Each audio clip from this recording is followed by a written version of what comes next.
Je m'appelle Ernest Dominique, je suis artiste peintre et je suis natif de Schefferville.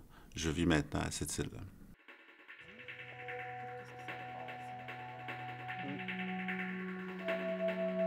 Mais ça va se faire. Au fur et à mesure, je suis sûr de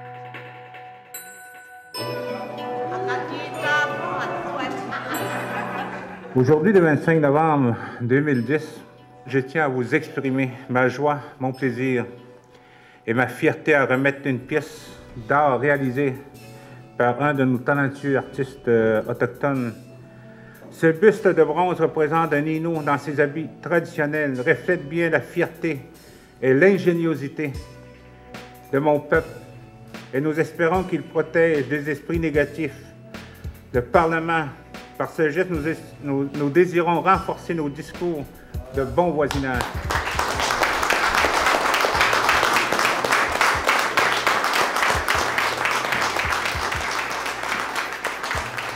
À partir d'aujourd'hui, Tiachinu, l'ancêtre, logera désormais dans l'enceinte de notre Assemblée nationale.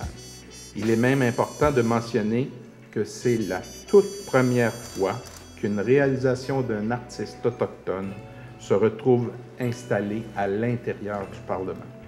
Cette œuvre-là a été aperçue par le ministre Corbeil. Le ministre Corbeil l'a trouvée tellement belle qu'il l'a montrée à tout le monde. Et finalement, ça s'est promené pas mal. Puis le chef de Natashquan, François Bellefleur, a acheté l'œuvre. Puis il lui a donné en cadeau au président de l'Assemblée nationale. Cette sculpture représente un homme fier, un chef de la grande famille algonquienne qui affiche d'une manière noble et digne les attributs de sa culture et de son statut. M. Dominique est un créateur, un peintre de grand talent, bref, un artiste accompli. Il exprime avec réalisme l'ambiance des milieux de vie autochtones. Ses tableaux illustrent d'une magnifique façon l'histoire et les traditions autochtones. La démarche artistique de M. Dominique se poursuit aujourd'hui dans la sculpture. Il s'agit de sa première œuvre dans cette discipline. Ce bronze n'en a que plus de valeur. Comme je suis un peintre explorateur, j'ai commencé à toucher à la sculpture. Puis j'ai commencé à sculpter au tout début, un visage. Puis ça c'est ensuite, j'ai mis les artefacts, le bois de caribou sur sa coiffe, sur sa tête. L'expression était aussi importante. L'œuvre, là, c'est comme c'est un grand chef qui regarde au loin puis qui regarde le lever du jour, donc l'espoir.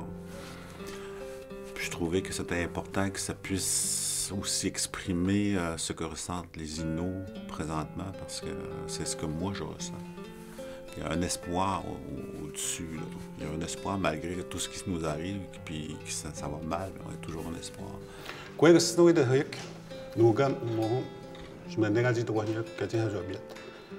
Aujourd'hui, mon corps et mon esprit sont remplis d'honneur. Pour moi, ma famille et ma nation. Que mon ancêtre trouve et prenne place au sein de ses œuvres centenaires, toutes au plus magnifiques les unes que les autres, est un honneur indescriptible pour un artiste. Vous savez, je suis un artiste autodidacte et j'ai commencé à crayonner sur des bouts de sacs bruns d'épicerie qui étaient de l'or. Et parfois, au plus grand dam de ma mère, je m'exécutais sur les murs de la maison familiale. Donc, pour un humble petit Indien du fin fond du Nord, de voir de son vivant une de ses œuvres exposée à l'Assemblée nationale relève pratiquement de l'imaginable et j'en suis vraiment honoré. Le discours que j'ai prononcé dans la salle du président de l'Assemblée m'a ému. Je me sentais comme le petit Innu du Nord, dans le fin fond du Nord, à Schefferville, qui est accueilli par des dignitaires et puis des gens qui sont propres avec des cravates. J'avais comme des petits papillons, des petits fantômes dans mon ventre qui voulaient sortir. Ça m'a fait tout bizarre. C'était comme si je ne pouvais pas le réaliser.